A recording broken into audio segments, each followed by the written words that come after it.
Hello, good morning. You're watching QTV this morning. I am Ibrahim Abalde. We are back again on another edition. So wherever you are, thank you very much for always following this program. So have you taken your coffee this morning? Well, I have not taken mine now, but I'll wait until after the program so that I can have a very, lovely cup of coffee to myself. You understand? Only. Mine, and only me. Yes, Mr. Boy, good morning. Good morning. Well, I had my coffee this morning. You've taken I had it coffee? taken from me. Taken from you? Yes. Wow, nice. You see? Okay, why you allow it to be taken away from you? By the This Morning police. Coffee belongs to an individual. It's an individual thing. Not on this morning set. Unlike some morning programs in some parts of the country, where of the world, I should say, where you see people having, cups of coffee on the thing. It's banned here.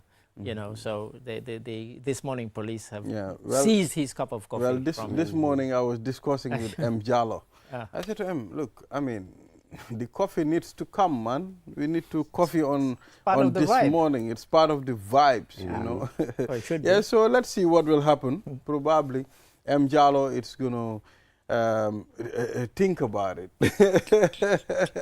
Yeah, so, I mean, viewers, thank you very much. Bakari I blame, not M. Jallo. Oh, we're blaming Bakari for that. Okay, Bakari Sane. Bad boy Bakari. He's the problem. Yeah, so, I mean, happiness is dancing when the drum is good. And the drumming When the drumming is good. When the drumming is good, rather. Yes. Why is it reminding me you cannot steal the drum and beat it without being caught? Eh? You cannot steal the drum and beat it Without being caught. You remember that proverb? Indeed, indeed. Yeah. So, I mean, when the drumming is good, everybody enjoys the rhythm of the music. It says, happiness is dancing when the drumming is good. For me, I would have said happiness is dancing even if the drumming was bad. Because it's this thing about not relying on something external for your happiness. We talk about, if you take it away from the literal sense of the drumming, you hear people say to other people, don't depend on somebody else for your happiness or something else for your happiness. Create it for yourself. And kind of this is what this is telling me about that. But this is saying that the external thing, the drumming, if it's good, then you'll dance and then you'll be happy. But yeah, you should be happy anyway, whether the drumming is terrible. That's interesting. Because for me, my interpretation is that seize the moment. When the drumming is good, embrace Enjoy it. the vibe. Enjoy the vibe. Yeah. It could just last for 5 minutes, So when it's gone, it's gone. When it's gone. So that's how I interpret it. Someone said in Wolof, tachul bulayala fechale. Bulayala tachul. How do you say? Tachule. Bulayala tachule. Nga fecha. Yeah, so when God claps for you, you dance. You have to dance quickly. That's very. That's how they say. That's exactly. I agree. Yeah, so it's important. It's telling you opportunities come once. I mean, sometimes, I mean, some opportunities you have to grab it quickly. I mean, to make good use of it. I mean, otherwise, you will end up regretting. Well, you see, if I were to flip this proverb on its head using that, I would say dance while the drumming is good. Okay.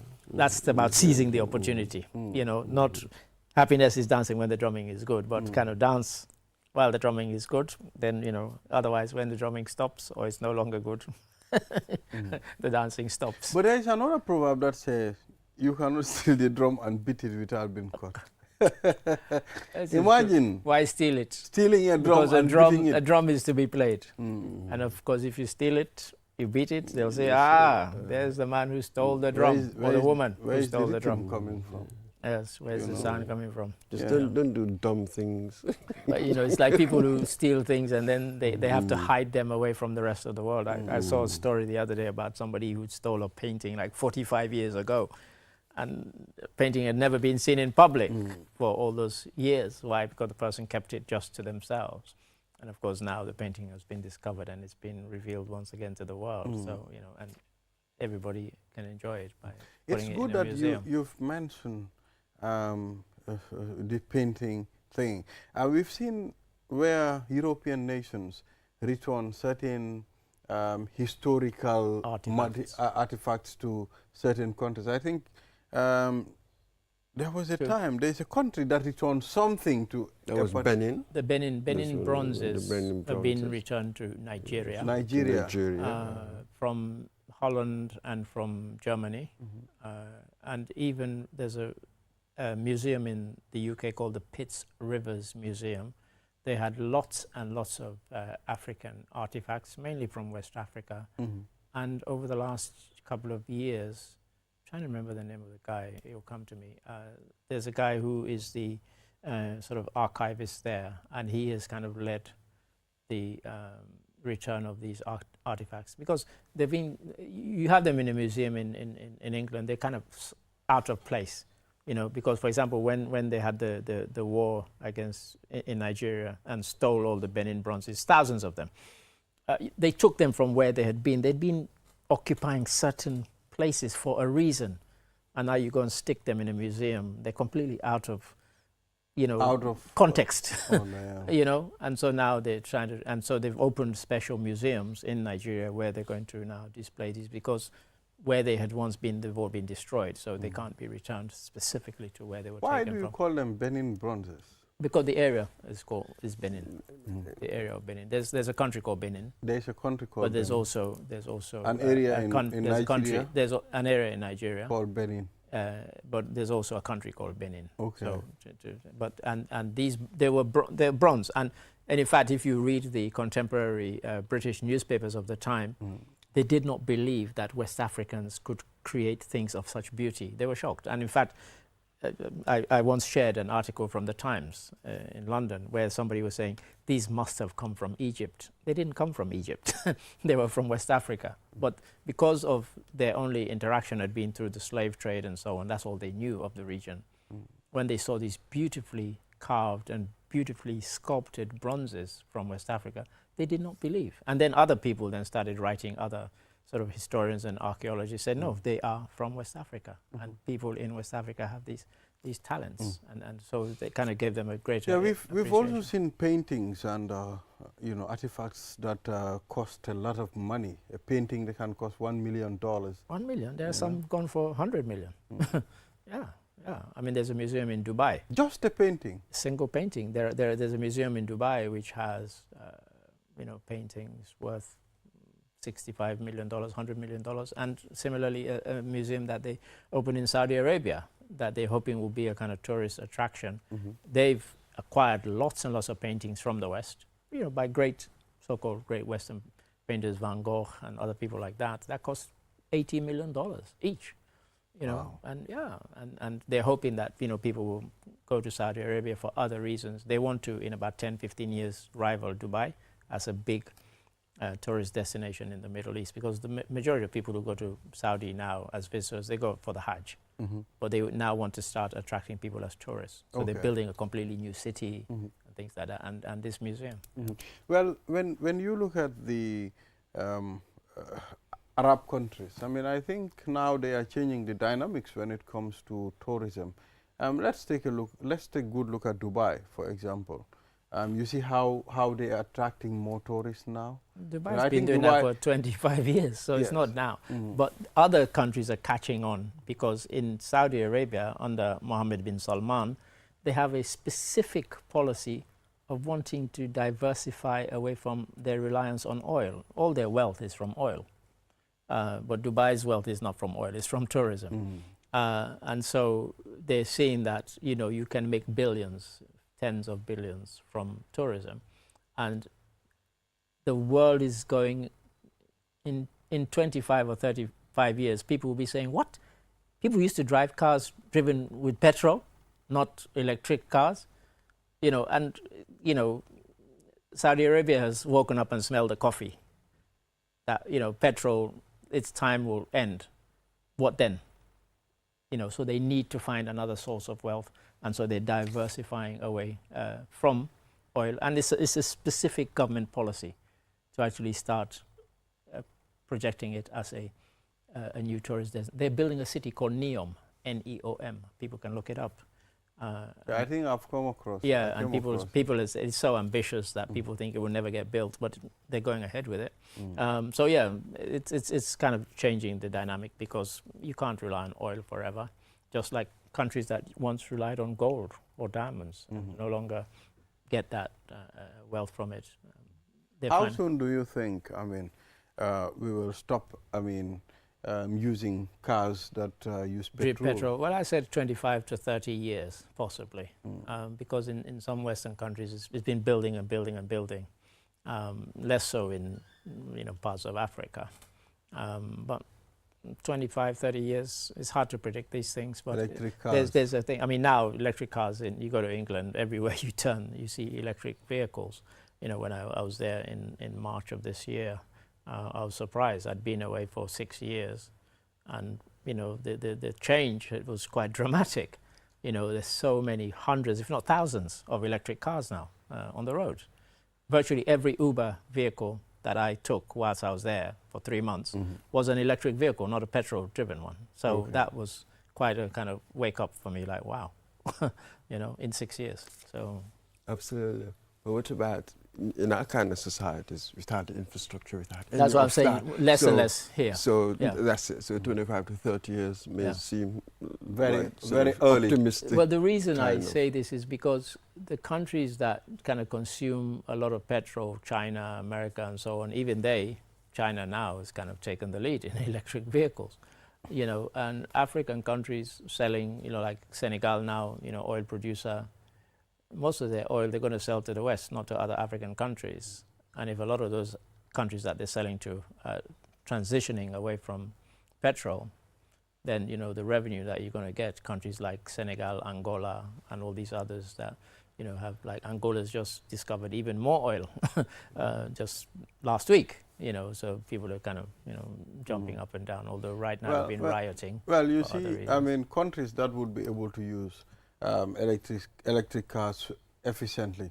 There are countries that have 100% electricity. Well, I was going to say they have to have electricity to begin have with. electricity. We can't even work that one out yet. I've seen a guy bought an Most of electric car Africa. and using generator to charge the electric car. No, I mean, what is that? I mean, that's- Nigeria, they can do anything. And that's been the challenge for us. And one of the reasons it's been a challenge for us is because we haven't embraced solar energy as quickly as we should have in Africa. Yes. I saw, again, people might have seen a story last week about South Africa. Because of all the electricity problems they were having, now they've suddenly decided to embrace solar power. They should have done that 20, 30 years ago. Not now. Not South Africa? South Africa, yeah. South Africa had loads and loads of power outages and big problems that caused riots and deaths. Because people were protesting about electricity shortage and power outages. And now this huge transitioning towards solar power. Why have they waited now? Till now. It's really the whole continent. The whole isn't it? continent. We don't do science or research correct, and development. correct. How much do we spend in that? So quite obviously we should have done so much with the sun. A lot more. Ever We since, get more since sun than any other independence. continent. Since independence, really. Yeah, But Well, I've seen a rooftop, I mean, of a building in Istanbul where you have all the roofing is solar. They have some in London. I've seen that. One of my neighbors, you in fact, imagine? the neighbor across the road from me, and where I live in Bromley. I've seen that. And for even And that's in GCCI, London. the trade fair grounds, I've seen a lot of solar panels. And even their car park, the cover for their cars, it's solar power. So There's a town, I wish I could remember the name, in Germany where 35% of their power generation is solar.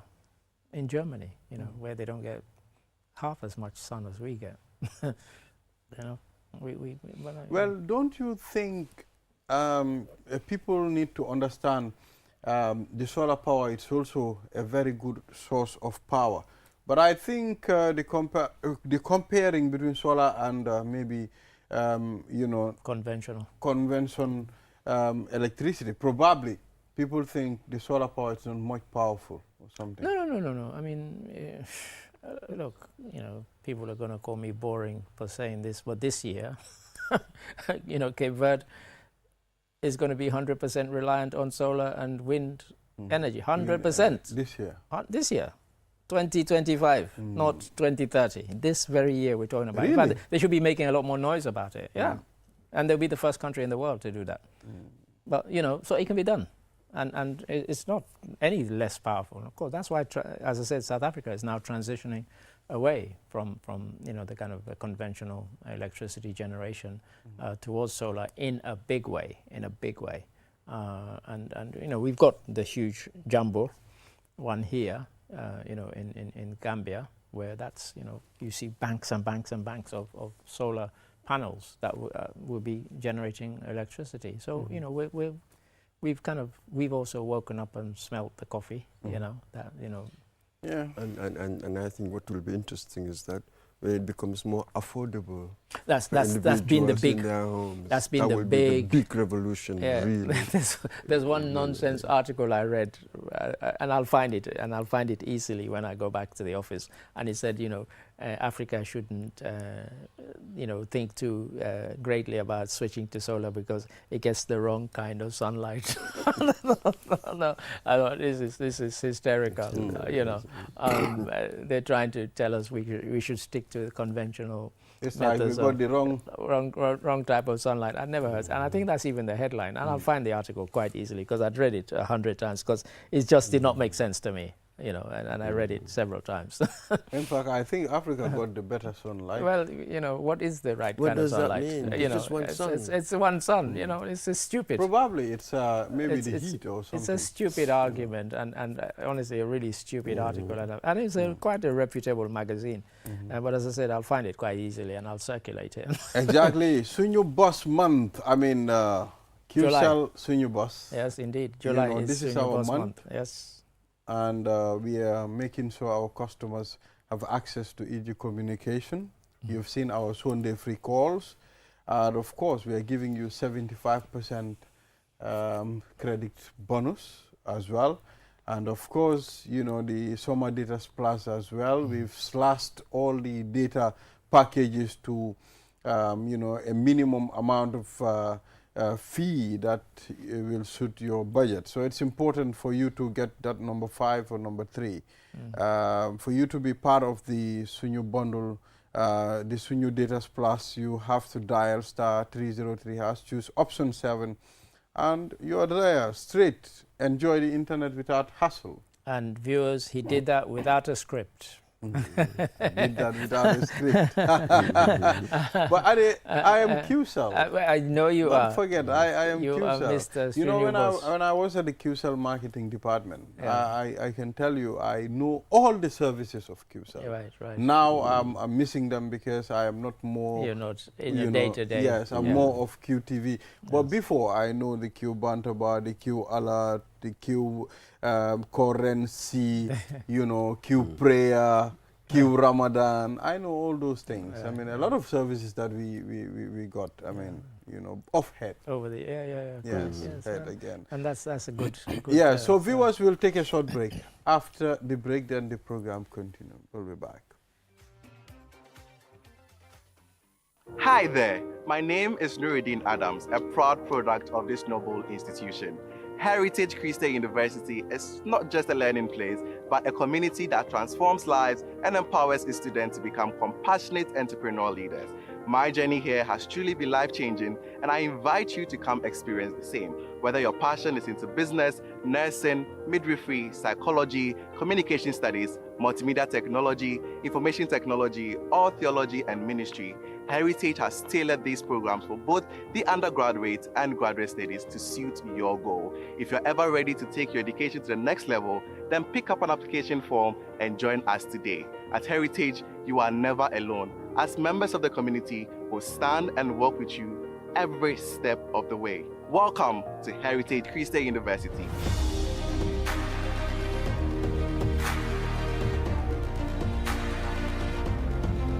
Q Money and Orange Money has just made money transfer easier. Now you can send money from Gambia to Senegal directly from your Q Money wallet. So what are you waiting for? Get your Q Money account now and start sending money to your friends and families through Orange Money in Senegal now. For more information, call our customer care on 133. Q Money, Sunu Kalpe. Terms and conditions apply.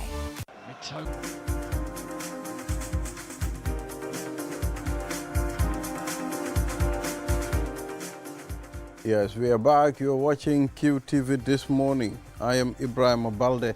Now let's start with the Standard newspaper. And the main headline on the Standard newspaper reads, Livestock Chairman says Janneh Commission faked records of sale of Jammeh's cattle. Yes. Yeah, we are not surprised because these kind of revelations are the very reason why we have the Special Select Committee, because there had been allegations of exactly this sort, that, you know, records were faked and you know, incorrect numbers were registered and filed. And that's prompted the setting up of this Special Select Committee, which is now digging into and revealing stuff that people would notice that my hair has gone white in the last, you know, because some of the revelations are really quite shocking, both from this and also, we'll probably talk about it later, the Local Government Commission, truly shocking. And I guess the question people are asking is that we keep having commissions of inquiry and investigations. Will they lead to prosecutions? Otherwise, what's the point? We listen, we get upset, we get angry when we hear about the revelations of corruption, mismanagement, and, you know, and it's willful. And, you know, will people, Mr. Mboj, be held to account? That is what people are asking, really. That's absolutely it. And the fact that it is just so rife. This is it. Everywhere, as if it's a culture of work, as it were, in the public sector, at least people who head these public institutions. So it's been quite fascinating to see this. But again, no surprises. This is really the challenge now. How do you break this parallel state, this leech? It's a leech onto the state, sucking it dry. I mean, it's just unbelievable. I dragged How do you break it? I dragged a colleague over to my desk to watch it on my laptop, and he said, yeah, you know, you're shocked at all these things. He said, but what's going to happen? At the end of the time. At the end of it. You know, are these people going to be arrested? Is that going to be the recommendation? Are they going to be prosecuted? He said, otherwise, what's the point? And in a way, he had a point. And I was getting excited, saying, come on, listen to those revelations. He said, yeah, well, when have revelations ever led to anybody spending a day in jail? You know, when they've been exposed from everything from select committee reports to audit reports to, you know, and now this investigation is revealing both the one, as I said, the local government one, and this special select committee into the sale and disposal of assets. I think it's not still late for the Gambia. I mean, for us to put our house in order again. I mean, sometimes you have to go through a lot before you start realizing what to do. So what we should not allow is for history to keep repeating itself all the time. I mean, these are things that we should run away from. I think it's important now we all sit together. What happened in the past. So those that have found one thing, either they should return what they've taken. I mean, we move on as a country. Otherwise, we have a zero culture, because you start by saying we have zero tolerance for corruption, and then you have zero prosecutions, and then you have zero confidence in the system. Something has to happen. You know, you have to say it and mean it. And the only way you mean it is by taking action where corruption has been found, has been identified. Without question, you take action. Otherwise, people have no confidence in the system. Remember when sort of I quoted to you the preface written by Richard Wright, wasn't it, to Kwame Nkrumah? It was an insightful, you know, advice. I said to him, you got to love your people and be stern. Quite. It is better to do it in one generation than to drag it on for 500 years. Extraordinary insight there. Yeah. And that's really and where it's about, these things are all about determination to do things. The other week, 2-3 weeks ago, we were talking about Kemal Ataturk, you know, when he wanted to change the alphabet from the Arabic one to what we now recognize as the Turkish alphabet, and they told him it would take 6 years. He said, I want it done in 6 months. And guess what? It was done in 6 months. You know, because why? The will was there. It's doable. The determination was there. Otherwise, you just let it drag on. And you realize, and even Sankara had it, that organizational ability. Okay. So it's not simply about, I've got a vision or my heart is in the right place, you know.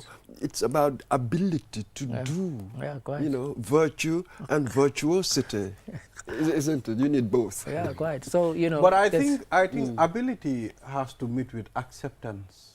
And perform. When you perform, people will accept it. You know, it's like what, you know, what I was saying earlier, that if you have a system where people are found culpable and they're not prosecuted, then of course there will never be acceptance. But if people are found culpable and they are charged, they're prosecuted and they're jailed or they're fined, then people will say, oh, the system works and it works for everybody. It's not selective.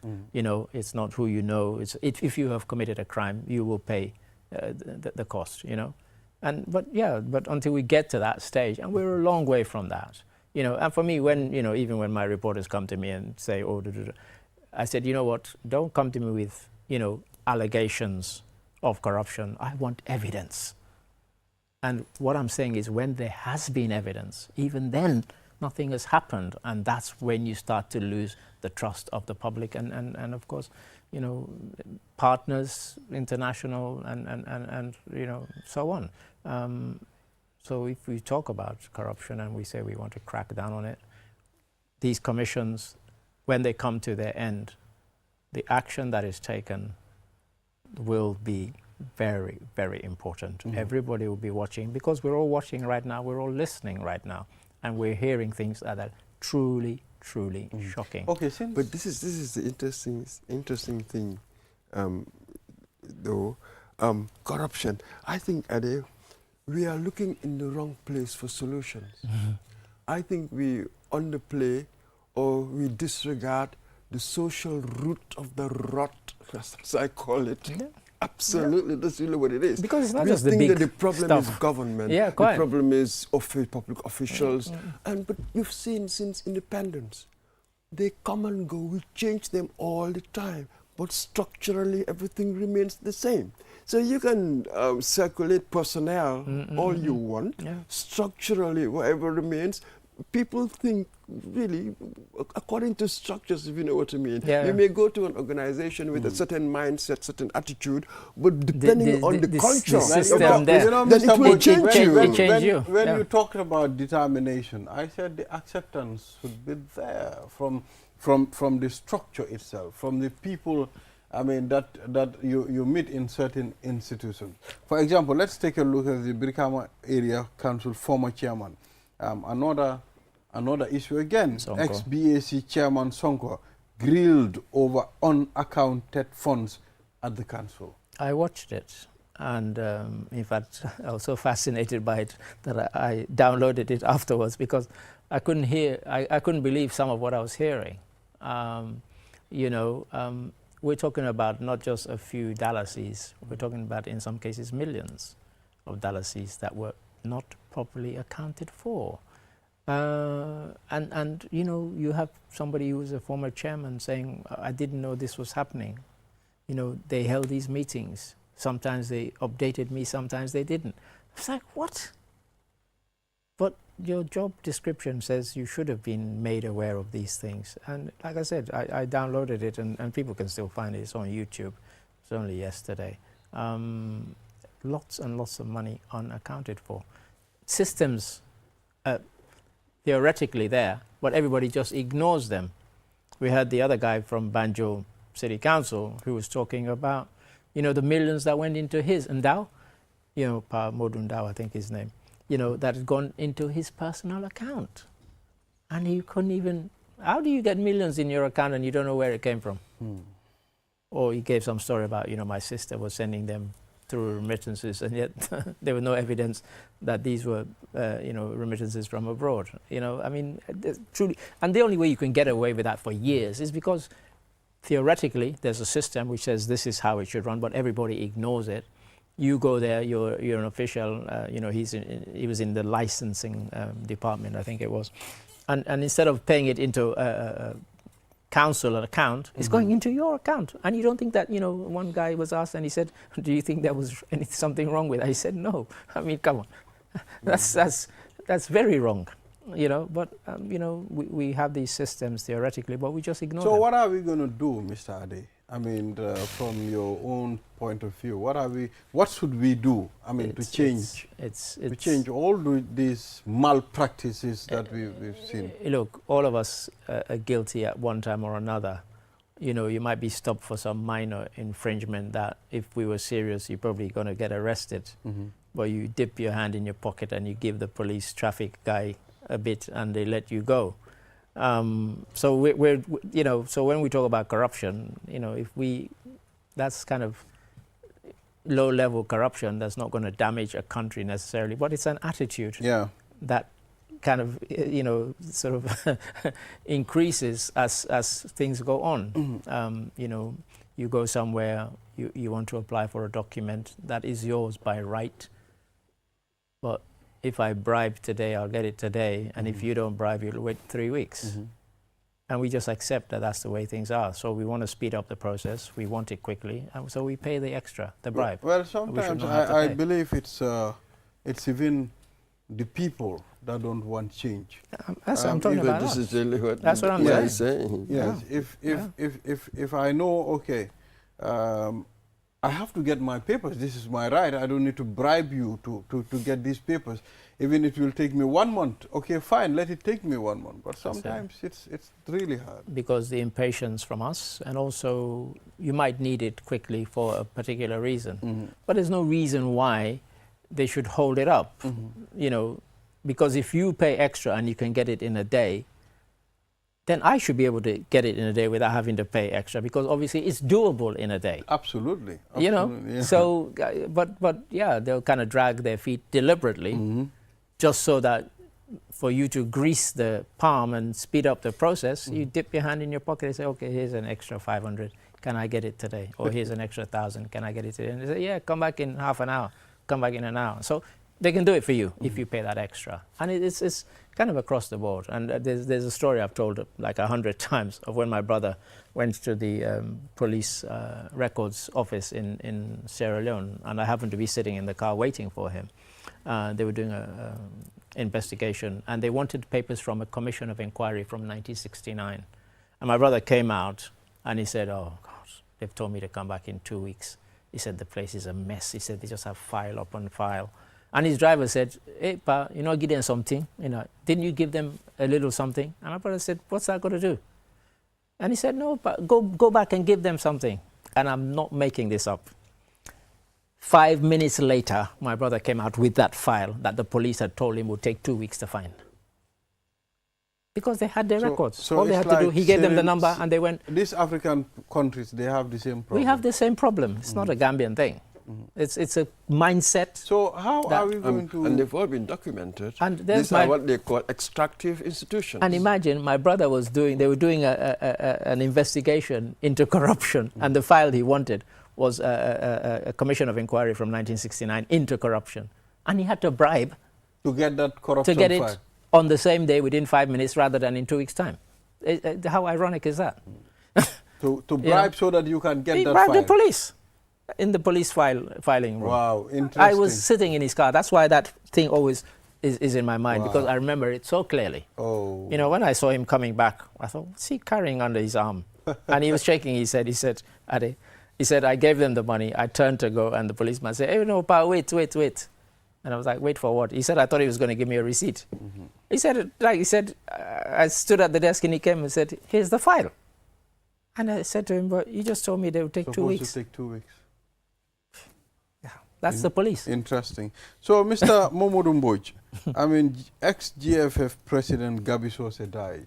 Yeah. You must know Gabi Sose. The great Gabi, yes, absolutely.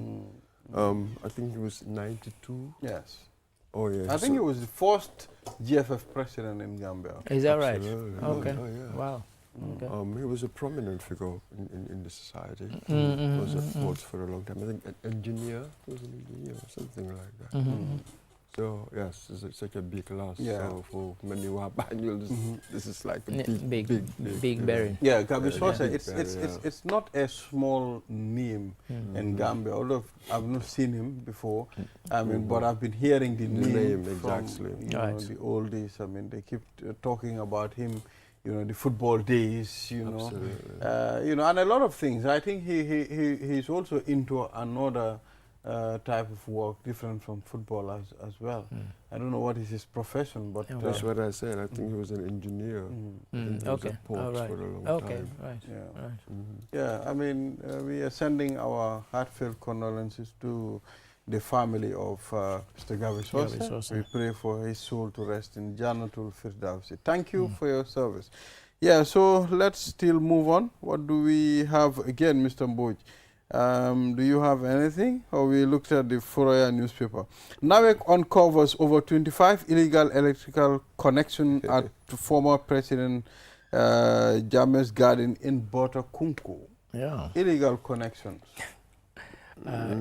Illegal connections are many across the country, and so it's no surprise to find them there, as you'll find them everywhere else. I mean, we've investigated stories where we've gone to fires, and the fire service has said to us, oh, there was an illegal connection that was badly done.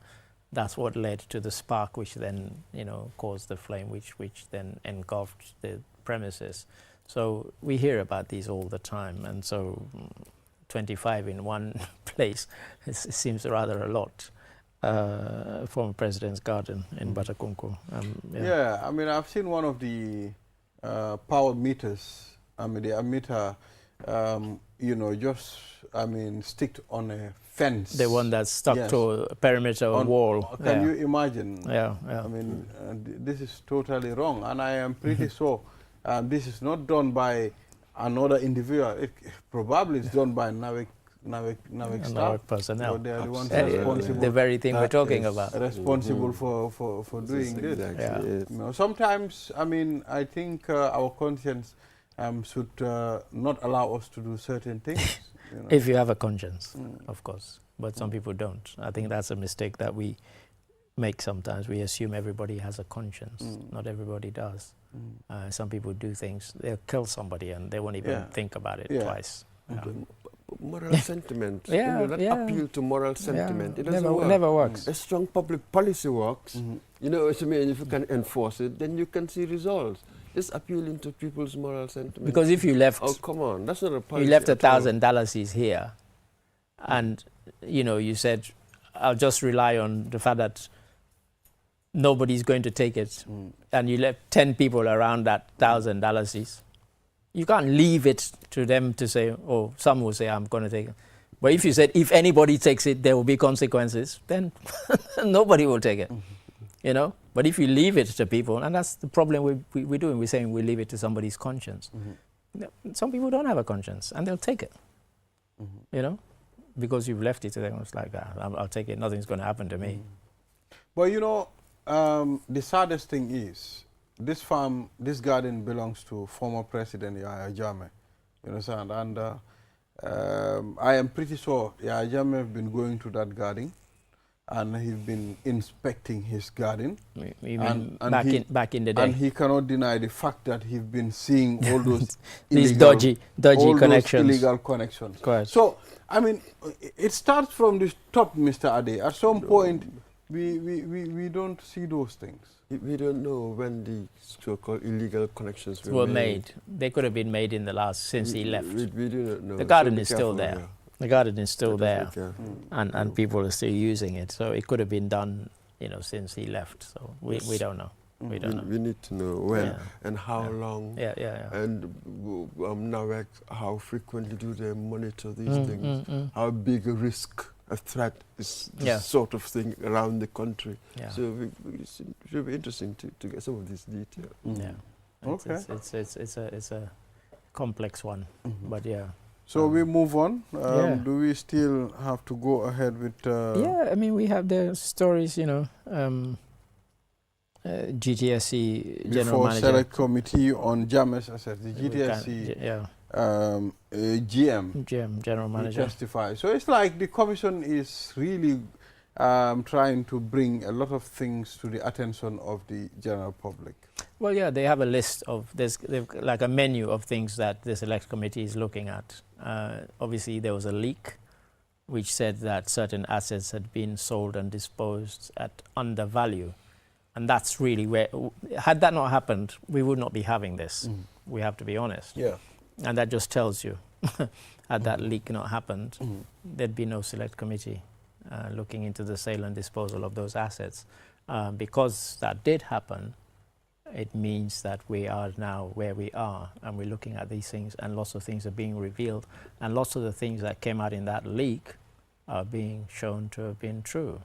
We saw the one about, you know, records of sale of cattle were faked, the story, the first story that you read out, you know. So lots and lots of things are now coming to light, in that this is the kind of thing I say to my team of journalists: get the evidence. True. Don't just tell me the rumor. Yeah, even if it will take you a long time to get the evidence. Get the evidence. You know, Yeah. I mean, responsible journalism is very important. They get fed up with me Yes. because they want to go with some crazy rumor that's gone viral, and I said to Sometimes them, people are in a haste to break the news. no, you know, that's, Yeah. you know, do it right, don't do it right now is the policy in the team, you know. And there's a big difference in those two things, you know. Do it right because you want to catch the clicks, you want people to rush to your page, but then, you know, 2-3 days later you're apologizing because you didn't get the facts right, you didn't get the information, you didn't get the data, you did not get the evidence. And when you have that, then you can go with it, of course. Yeah. Absolutely. But I must really say, maybe as a mitigating factor on the side of the journalist, corruption, all these things are just so difficult to catch them in flagrant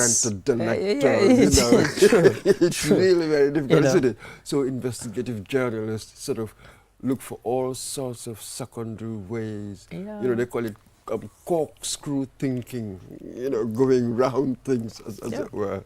Yeah. So the killer evidence, you're never going to find really, in some instances, maybe what you do is you build up the circumstantial stuff when it looks so big, isn't it? Well, this is it. I mean, together. it's, you know, those who did law will tell you that, you know, one of the first tests they give you is that they give you evidence and then they say, make a judgment.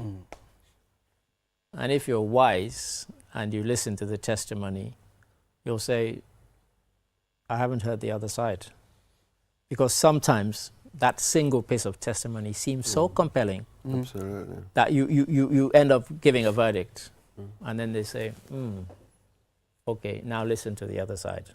You should not have given a verdict because you didn't hear the other side, even though this was really compelling. And that's what, you know, so I get what somebody is saying, that, you know, there's sometimes, but, you know, there are times when you might hear the other side and say, oh, I hadn't thought of that. You know, there's a kind of mitigation that might end up cutting the legs from under the evidence that you thought you had. So even some of the best investigative journalists, they get everything as much as they can.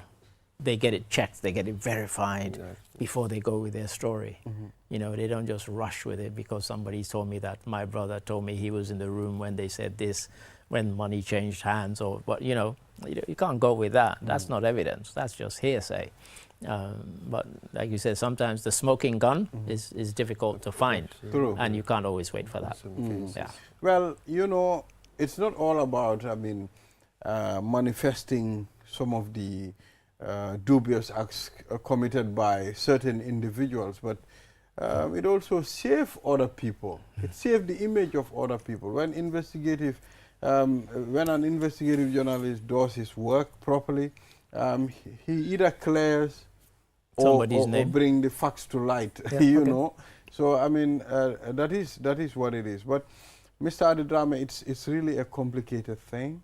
Extremely. And, you know, once you try doing certain things, you can also see there are implications as well for certain journalists. Yeah, I mean, you know, it's a very kind of difficult terrain that they work in. In the Gambia, people have been trying to transition from being the sort of journalists in a kind of authoritarian regime, where people felt that if you're going to be a journalist, the safest was to be a sports journalist, for example, or you just report on workshops, seminars, and conferences. Very uncontroversial. Because if you go and find out something about, oh, this particular town or village are complaining about they don't have electricity, they don't have, the government of the day probably lock you up.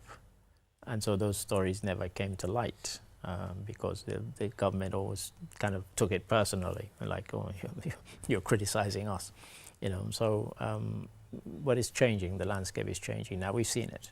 You know, journalists feel free to write and say whatever they want.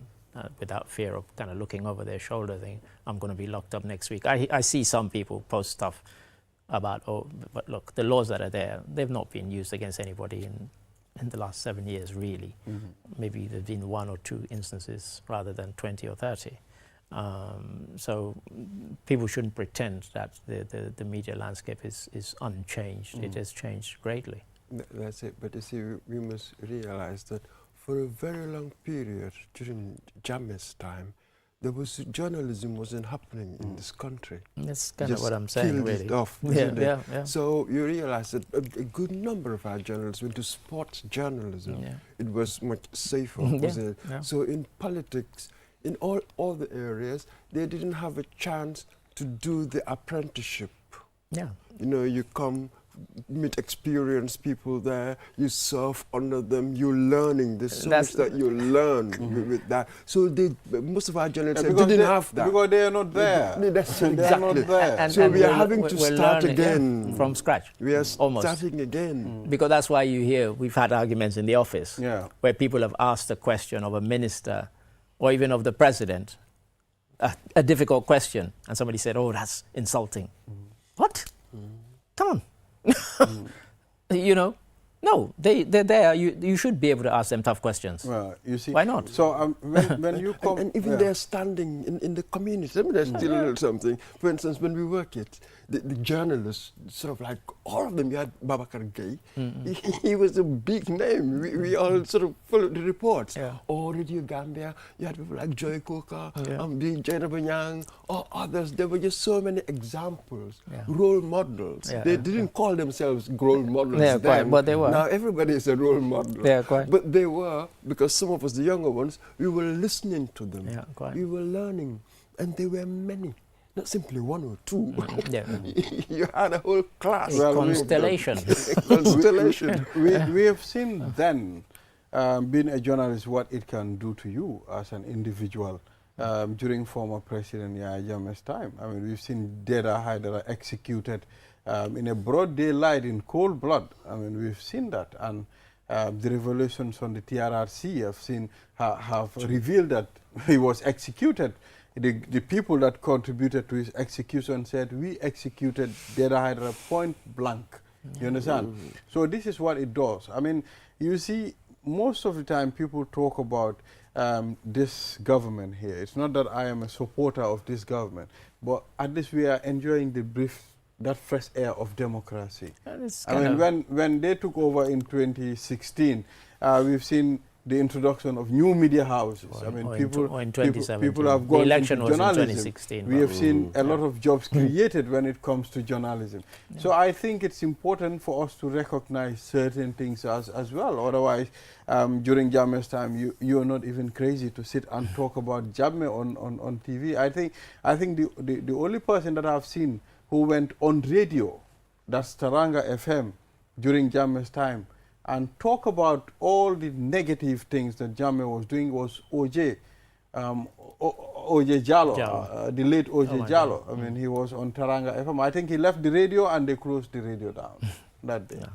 You understand? I mean, so you had to mind your step. I remember being at GRTS when they had a competition where they were interviewing these young girls, and they were all talking nonsense in a lot of their answers, like really stupid answers they were giving. And when they went for a break, I said, why are you guys not challenging them? And you know what they told me? They said, if we do, the president will think that we're attacking the education system in the country. I couldn't believe my ears, and this is true. You know, like, but if I'm a viewer watching at home, I'll think you're stupid as well. Because when somebody says something stupid or gives a blatantly wrong answer, you don't challenge them, then they think that you actually think that answer is correct. You know, so you know, when they came back, you know, they then started asking them, you know, tougher questions. But they said to me, you know, the president will think we're attacking his education system. I just thought extraordinary. That's it. And here, whether the president thought it or not. Let me go just ahead. give you my example. I was at the Daily Observer. There was a story we had about a policeman who was doing stuff that he shouldn't have done. So, but we were told not to write that story because that could embarrass the government. These were the considerations. You see, people around you want to second guess the leader. You see, any leader must be really very, very careful about the people you have around you. True. They can be extremely dangerous. They could be your grave digger, the grave digger of your position. And some of it was to do with the fact that they had experience of what happens. Because again, on another occasion, I was at the control room when the news was on at GRTS. Back in the day, I'd gone there with Lamin Manga, and news item came, first headline, second headline, and then no, I'll get to it. And then the second story was one of the president distributing tractors, and I can remember. And there was a phone call from State House. Why was the story about the president second? Everybody started panicking, and I just said calmly to them that you had quite an important story. That was the first story because it happened today. The distribution of tractors happened yesterday. You can't lead with a story yesterday when you have an important story that happened today. I said, just tell them that. And they told State House that, and they were cool with it. But the fact that they phoned whilst the news was on to say, why did you put the president's story second? Yeah. I can remember those days when GRTS television used to be more of a video club for the former president, Yahya Jammeh. I mean, you can watch a news item, almost 5 stories. Kanelai family farms for President Yahya Jammeh. I mean, this and that. I mean, it made GRTS to be so boring. And at some point, you don't have any other thing to watch. I came to Gambia once. I came to Gambia once, and I made the joke that I fully expected one day to switch on the news and say a story saying, His Excellency the President today opened a can of Coke. I mean, because, you know, he opened this, he opened that, he opened that. I said, like, come on. You know, the worst thing about... one after the other. The worst thing about those programs, when you watch the news items, after they give you the main story, President Jammeh and Kanelai, second story, President Jammeh's activity. Third story, President. The fifth story, President Jammeh. So after the news, they will still write again. Next coming up, President Jammeh meet the people tour. So and they give you a full, like, extended version of what you've already seen. Of what you already seen. It was quite extraordinary in those days. We Gambians, we've gone through a lot. You know. Yeah. So now, how do you see GRTS under President Barrow? No, well, it changed a bit. I mean, it changed a bit. I mean, you can GRTS. They have programs now. Yeah. There are programs that you can watch and feel, okay, this is not affiliated to the states. I mean, they have their own program. They are running. You can see how independent they are. You know, although they still. I think you're going too far there. Yeah, I believe they still do certain things. I mean, it's a state-owned thing too. You understand? But it's not an arm of government. Exactly. And that's the mistake they're making. It's not an arm of government or of State House or of the NPP party. Yeah. It's none of those. And it's not the mouthpiece. And they should not. It's also not the mouthpiece of the government. They should not. Either. No. Exactly. No. And, you know, so they should be careful because they're none of those things. You know, it's the national we'll get there. Comparing it now and then is totally different. It is. We'll get there. I mean, so Mr. Adedrame, thank you very much for reviewing the stories with us. It was a very interesting session with you. It was entirely a I pleasure. learned Thank a lot you. when I'm with Mr. Mumudu. Although I was hoping to be at Sadauda Kairaba, where His Excellency the President is launching this Sahel governance forum. Okay. So I'll be there because some of my friends from Sierra Leone are they'll be there. Wow. They'll be there. You will network so again. That's beautiful. One of them I haven't seen for about 10 years. Oh, so, yeah, Mr. Ade, you have to be there. So Aisata Kabia, you're probably watching. You have to be there, Mr. Ade. Please don't miss this opportunity. Yeah. So viewers will be right back after the break. Then we will talk about the Minister of Health and Sheikh Zayed on the graduation of eye professionals. We'll be talking to Lassana Toure from Sheikh Zayed. We'll be back. Do your banking the smart way with the new Ajib Bank mobile app. Transfer money to any bank account in the Gambia. Top up airtime for all networks. Pay utility bills. Check your account balance and view mini statements. Request for ATM cards. Request for checkbooks and more in a single touch. So, do your banking in a smart way. Do your banking now with Ajib Bank mobile app.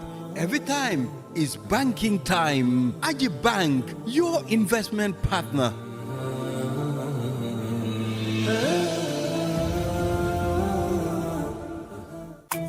We innovate, others follow, QCell, so my data's plus. Soon you boss, soon you month, everything is class. We innovate, others follow, kun you top a dinga. Fakastalu, QCell, soon you boss, you fit in the best. Highly discounted, what do you best? Noom to the summer, data's plus. Take the internet, the one you cost to sue for sue. Cause summer, data's plus, yeah. QCell bon, but cheaper than free. Ikodi, go price all for never. 300 MB, $15, 1.5 GB, $40, 4 GB, $120, 10 GB. At Ajib Bank, we are more than banking. We build bridges that connect you to pivotal services every day. Do you have government bills to pay to the Gambia Revenue Authority, Comfort, KMC, or the Accountant General's Department? We've got you covered.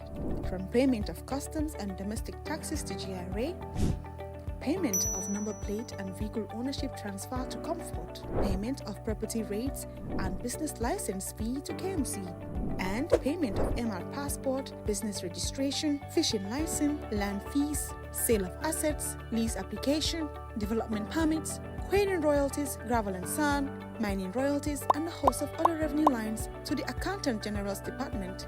Walk into any of our branches nationwide and make your payments hassle-free. Either in person or online. Simple, secure, and immediate. With Ajib Bank, there is no need to worry about government bill payments for your vehicles, taxes, licenses, business registration, and any other revenue line. Ajib Bank, passionate about your investment. We've got you covered. Ajib Bank, your investment partner.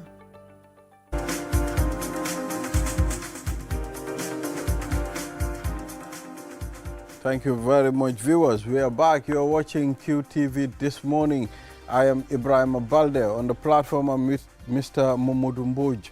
Now let's move on to the last segment of this program. We have Mr. Lassana Toure, an eye specialist, and of course, with Sheikh Zayed, right, Mr. Toure? Exactly. Yeah, so you are welcome. Thank you very much. It's good to catch up again. Yeah. You know, we've done this, I think, last year. Yeah, last year I was here. And this year too, you're here. Alhamdulillah, maybe we do this a lot of times. Many more years, yeah. So it's good to have you here. Thank you. We want to go through this training of eye professionals. It's very significant.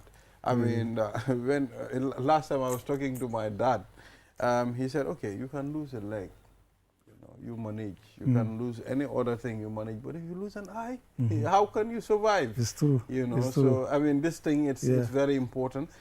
Please take us through this. Yeah. Let me just portray on what you just mentioned about the importance of the eye. Yes. In this graduation that we had, our guest speaker, Mr. Marong, was talking about the economic effect of eye sight. When you are blind, I mean, or you have poor eyesight, the economic impact of that. And he has quoted so much. I remember I did a research in that in some years ago. WHO was saying that if you have an active blind person who is blind in the community, the economic loss for the government, for the state, per day is $5 per day. Per day? Yeah. And if you look at the African context, it's more than that. Any blind person you see roaming in the streets, he carries what? A child. Yes. That child should have been doing something else for his future tomorrow. So you see, the economic loss is just far greater than that. You understand?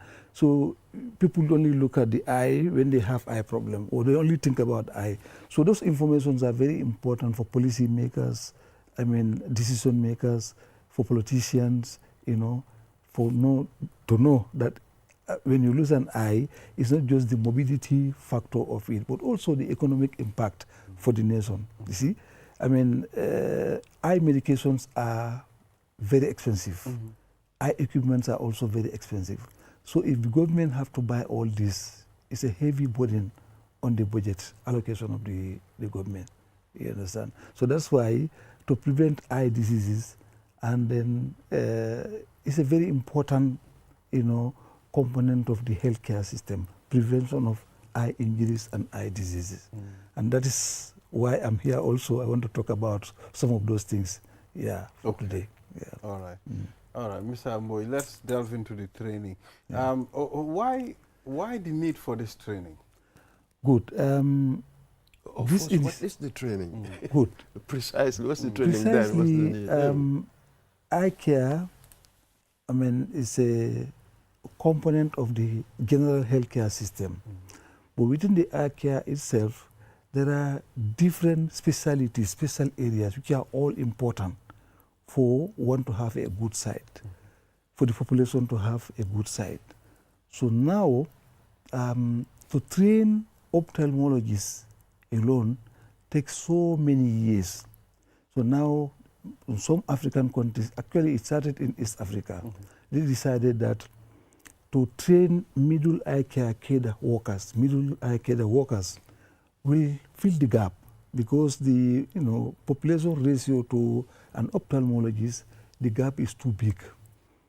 So to fill the gap, you need to train middle eye care workers. So this is how this initiative came in. And they tried using some nurses to convert them to become medical assistants, like myself, ophthalmic medical assistant. And they further train you to become a cataract surgeon. So that these are the people who will go into the community, to have cataract operations done on people.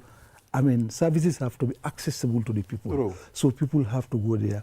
So usually in Africa and most African countries, ophthalmologists, because their training takes very long time and is, so they usually base in the cities and capitals. In fact, a lot of them on private. So that is why this initiative come. Also, if we all, me and Mr. Mboy, if we remove our glasses today, probably we will not be able to function. So you see, people are also trained on, care of the eye for, glasses, optic, We call them optometrists, optical attendants, optometric assistants. So those people are the ones who take care of people's glasses for you to be able to see. So it's more or less, I mean, a plan to fill the gap so that the communities are well served. Services are evenly distributed. Access to eye care. Access also is increased. So this training was initially, I mean, like I mentioned, in East Africa, in Malawi. Gambians used to go to Malawi to train. To train? Yeah, but later in the early 90s, Sierra Leone also. The training was in Sierra Leone. When the war started in Sierra Leone, then Sight Savers used to be the, main sponsor of these programs. They shifted this training to the Gambia because Gambia was very quiet and suitable. So the training was shifted here. So now other countries are coming. We used to have the health initiative countries, which is about 5 countries, neighboring countries, the Gambia, the 2 Guineas, Senegal, and then later on Sierra Leone and Liberia also applied to join. So they had a comprehensive program including malaria control, HIV, and all those things. So though one component of it was the eye. The eye was incorporated into that component. So those people came in. So they were also supposed to be training, sending their personnel to train them to do this middle eye care service, to provide this middle eye care service to the communities.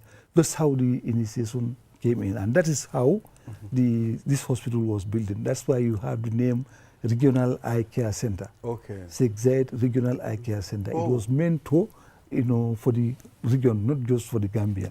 Okay, just that things did not go well. Okay. But then it was initially meant to, for all these countries to come together and make that center functional. Yeah. Officially, this is in partnership with the Ministry of Health? We are, that is one misconception a lot of people had also. So, initially, the Sight Savers International was the main sponsor. They were the ones training personnel in the eye care program for the Ministry of Health, and they were providing the equipments. They were providing support, logistic support, everything, vehicles and everything. So that being the case, a lot of people think that even Sight Savers and the Ministry of Eye Care in general in the Gambia belongs to Sight Savers. It wasn't like that. It's 100% government. So now when Sight Savers completely left the Gambia in 2013, everything was handed over to government. So the Zegzaid you see is 100% government, subvented hospital, just like any other hospital, So that's Zegzaid? Yeah, the Zegzaid. Okay. Yeah. Oh, the building of Zegzaid, I can tell you how the name came in. The Sight Savers International, recognizing the advancement of the Gambia's eye care program, initiated to build this center here for the, for the sub-region, so that, I talked about the health initiative countries, so that all those countries will chip in and make that center functional, all right? So it will not belong to the Gambia government, but it will belong to it's a regional. So, but that did not work well. So therefore, in 2013 or thereabout, it was totally handed over to the Gambia government. So as we speak now, since then, it has been 100% Gambia government subvented hospital. Okay. So it's access that belongs to the government. Gambia, yeah. Okay. Yeah. For me, I was thinking a lot, not only you, a lot of people, business. That's a big misconception that a lot of people have. Because of the name Zegzaid. So when the Sight Savers wanted to build this, they needed funding. So, they got the funding from the Zaid Foundation in Dubai. Okay. So when the Zaid Foundation donated the money to build, they decided to name Zegzaid after the founder. I think the founder of the Zaid Foundation is Kim Fahad. Yeah. So they named it. So what was him. the duration of this training? The duration of training is 1 academic year, but then you will go back and then run an internship for 6 months, all right? Then before you are, certified to go and practice on your own. But you have different programs in that school, different programs. Like I mentioned, some nurses are recruited and brought in to convert them to become ophthalmic medical assistants first, all right? Then you do that for 1 year. You are allowed to go, do your internship. After you practice for about 2 years, then you can qualify. You are now eligible to qualify, to write again, apply again and come. And then you can be trained, but you must be identified by your institution, to come and train and become a cataract surgeon, all right? And then you also have other level that we call them the community ophthalmic nurses. Those are the people who are supposed to be in the communities. The Gambia health program was running on the PHC, principles. That is the primary health care initiative. If you remember in those days, in the 90s, all right? So when we are talking about the people having, hold of their own healthcare system. So any village that has a population of 400 and above habitats is called a PHC village. Okay. So these community ophthalmic nurses are stationed in those communities. But in the region also, you have a cataract surgeon somewhere within the region, maybe the regional headquarters. So they work hand in glove, for eye care services coordination. Okay. You also have people, dealing with optometric assistants, trained on, refractionists for glasses to do refraction, basic refraction. You go to schools, sometimes you see, teachers will be struggling with some children. When they sit at the back of the class, teacher write A, they write F. Teacher write C, they write L. So things like that, they don't see well. So those things, before you want to bring them from the village, my village, to come to Banjul to have a refraction done, it's not possible. So this, refractionists are also deployed to somewhere, and then they do a basic refraction, and they also move out.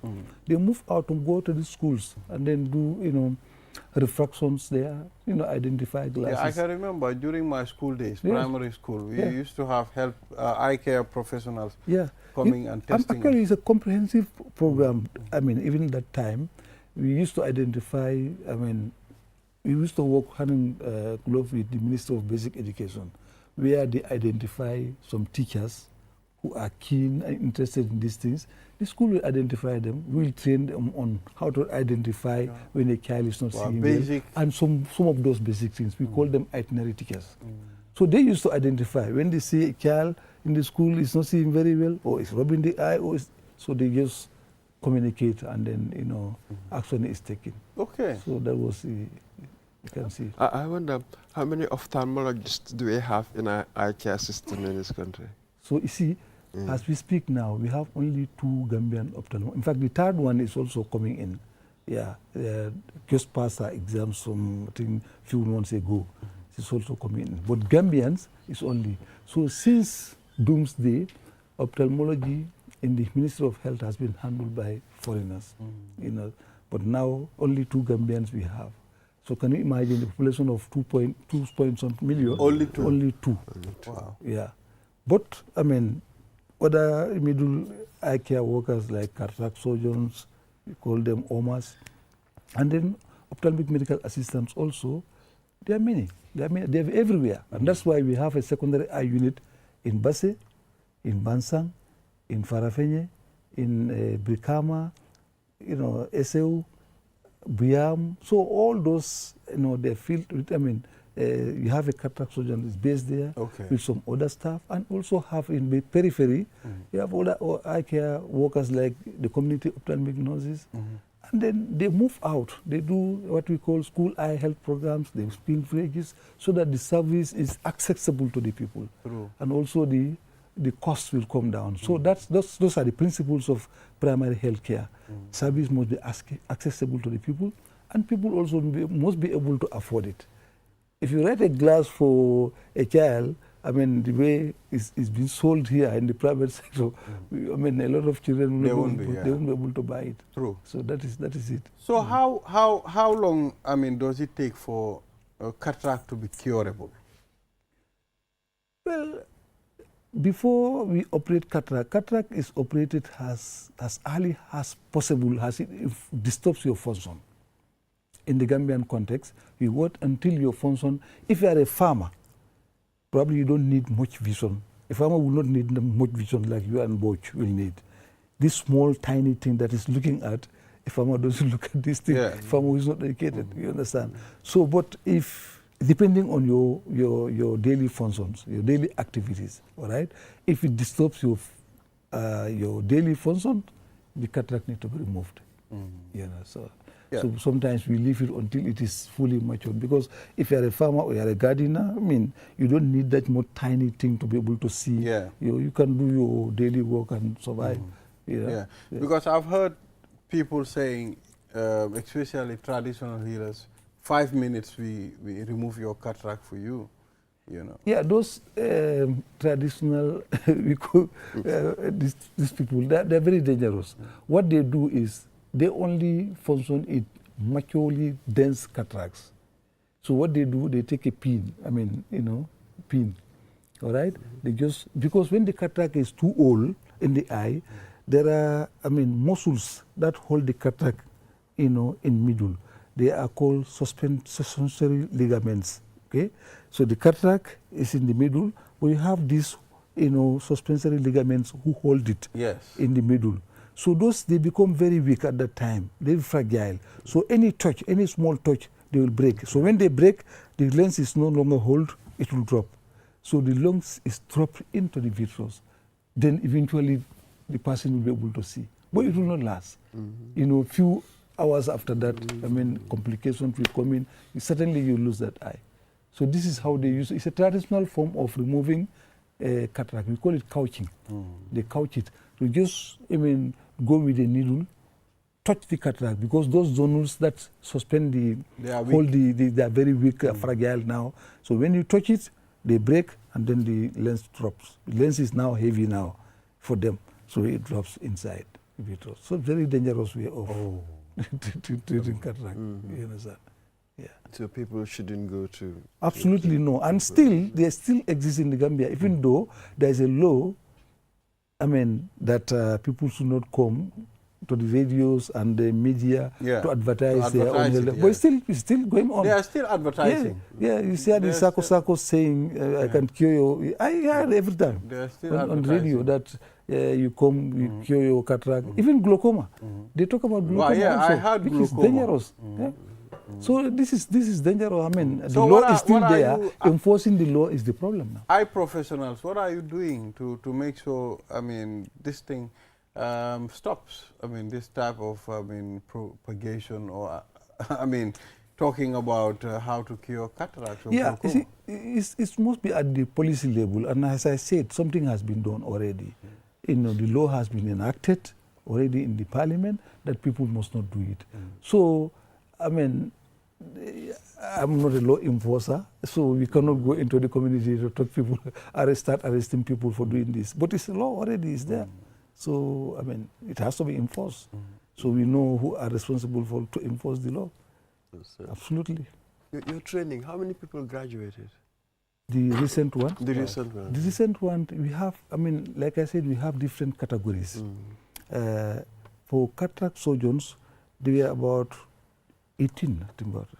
No, 22 of them for cataract surgeons. And then the other category is about, no, the cataract surgeons are 17, if I can remember well. Then the other level, next level was about 20-something. You understand? We have about up to 3 or 4 levels of training that was conducted. Okay, nice. Yeah. And you've had different sessions over the years. Is that fair? That you've had different programs of training, Yeah? That's what I mean. So to know really what impact, how are you impacting the community by bringing all of these eye care workers, as it were? Yeah, that's because services will eventually be accessible to the people. If you are blind of cataract, for example, you live in Sarebojo, you probably don't need to go to Bansang. Yeah. You know, traveling to Bansang, you don't know people, you don't know where to live. I mean, people meet you in your own community, you know, give you service in your community at an affordable price. You cannot go to Sarebojo, for example, and start charging somebody $2,000 or $5,000 to do a service. Where will they get that money from? So it will have to come to a, you know, certain amount that they can afford it, and that's, you know, subsidized.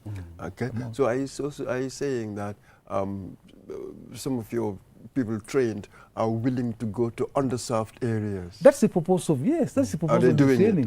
But not all of them trained that are Gambians. I mean, like I said, a lot of countries are now coming because these services, a lot of other countries have seen that the benefit of the service. You know, in fact, over 98% of the training, this training now, are all foreigners coming. Senegal is coming, the Guinea, Sierra Leone, Liberia, Burkina Faso, you know, as far as, you know, I mean, Kenya, all of those, Togo, you know, they're all coming for this training now. You know, a lot of them are coming. Do they outnumber the Gambians by far. So Gambians are not really going into... No, it depends on how much scholarship we have, how much effort, I mean, this thing we can afford to because we, if you apply, your eligibility is considered. And also, certain factors we have to put in place are people that we can send back to the community to go and work. You understand? So it's not just a scapegoat that you can use so that you want to stay in Banjul. No. All right? It depends on how many people apply in Gambia and then who has sponsors for it, because the program is paid for, of course. So is it free? The students don't have to pay? The ministry, oh yes, they pay. The ministry pays? The ministry, for the Gambians, yeah.